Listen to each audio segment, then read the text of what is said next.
নমস্কার বন্ধুরা, জয়াস ফুড রেসিপিতে তোমাদের আরও একবার স্বাগতম। আজকের আমি তোমাদের জন্য নিয়ে আসলাম ডাল চচ্চড়ি। খুবই সিম্পল রেসিপি, কিন্তু খুবই সুস্বাদু। আসলে ডাল আমাদের অনেকের অপছন্দ হলেও এই চচ্চড়িটা কিন্তু সবারই পছন্দ হবে আশা করি। তো বন্ধুরা, আমার সঙ্গে থাকো, ভিডিওটি সম্পূর্ণ দেখো। আশা করি তোমাদের খুব ভালো লাগবে, এবং ভালো লাগলে অবশ্যই আমার চ্যানেলটি সাবস্ক্রাইব করো এবং একটি লাইক, শেয়ার, কমেন্ট করো।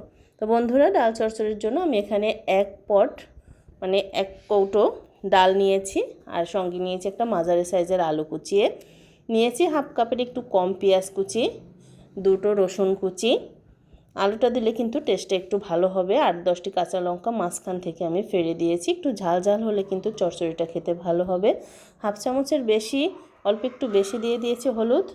দিয়ে দিলাম রান্নার তেল, 2 থেকে 3 চামচ মতো আমি সর্ষের তেল দিয়েছি। চেষ্টা করবে সর্ষের তেলটা দেওয়ার, যদি না থাকে সয়াবিন তেলেও হবে, কিন্তু সর্ষের তেলটা একটু বেশি ভালো হবে। সব কিছু আমি ভালো করে মিক্স করে নিয়েছি। এবার দিয়ে দিচ্ছি স্বাদ মতো নুনটা দিয়ে আমি আরও ভালো করে একদম মেখে নেব। মাখাতে হবে কিন্তু খুব সুন্দর করে, একটু সময় নিয়ে আস্তে আস্তে করে, কারণ ডালটা মাখানোর পরই কিন্তু টেস্টটা হবে। তো বন্ধুরা, আমার মাখানো শেষ। আমি এখন দিয়ে দেব রান্নার জন্য জল। আমি কিন্তু সব কিছু রেডি করেই তারপরে চুলোয় দেব। তো আমি এখন চুলোয় দিয়ে দিলাম, দিয়ে গ্যাসের চুলাটা অন করে নিয়েছি। এবারে আমি যে জলটা ফুটে আসলো, একটু নেড়ে চেড়ে দিলাম। এখনই কিন্তু আমি ঢাকা দেব না, হাফ সেদ্ধর বেশি হয়ে যাবে, তখন আমি একটু ঢাকিয়ে দেব। আর বন্ধুরা,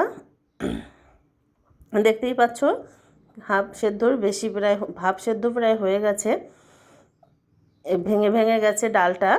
এখন আমি একটু ঢাকন দিয়ে 5 মিনিট ঢেকে দেব। আর অন্য পাশে আমি আরেকটা কড়াইতে তেল গরম করে নিলাম, কড়াই গরম করে তেল দিয়ে দিলাম প্রায় 2 টেবিল চামচ মতো। তেলটা দিয়ে আমি এখানে ফোড়ন দিয়েছি, একটা তেজপাতা আর একটা শুকনো লঙ্কা, আর দিয়ে দেব একটা বড় সাইজের পেঁয়াজ কুচি। এখানে একটু সম্বরাটা দিলে খুব ভালো হবে। আর যদি এক কড়াইতেই রান্না করতে চাও, তাহলে অবশ্যই কড়াই থেকে ডালটা পুরোপুরি সেদ্ধ হয়ে নামিয়ে ওই কড়াই ধুয়ে ওখানে সম্বরা দিতে হবে। দিয়ে দিলাম কয়েকটা রসুন কুচি করে। পেঁয়াজটা আগে একটু লাল লাল করে ভেজে আসলে পরে কিন্তু রসুনটা দিতে হবে, না হলে কিন্তু রসুনটা পুড়ে যাবে একসঙ্গে দিলে।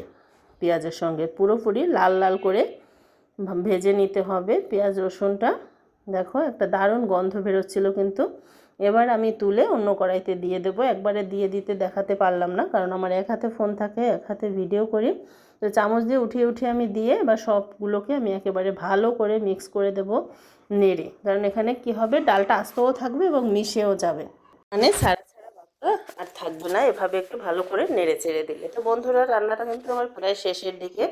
আর এখানে তোমাদের আরেকটা কথা বলে দিই, জলের পরিমাণটা কিন্তু 1 পট চাল নিলে 3 থেকে 3.5 পট জল নিতে হবে।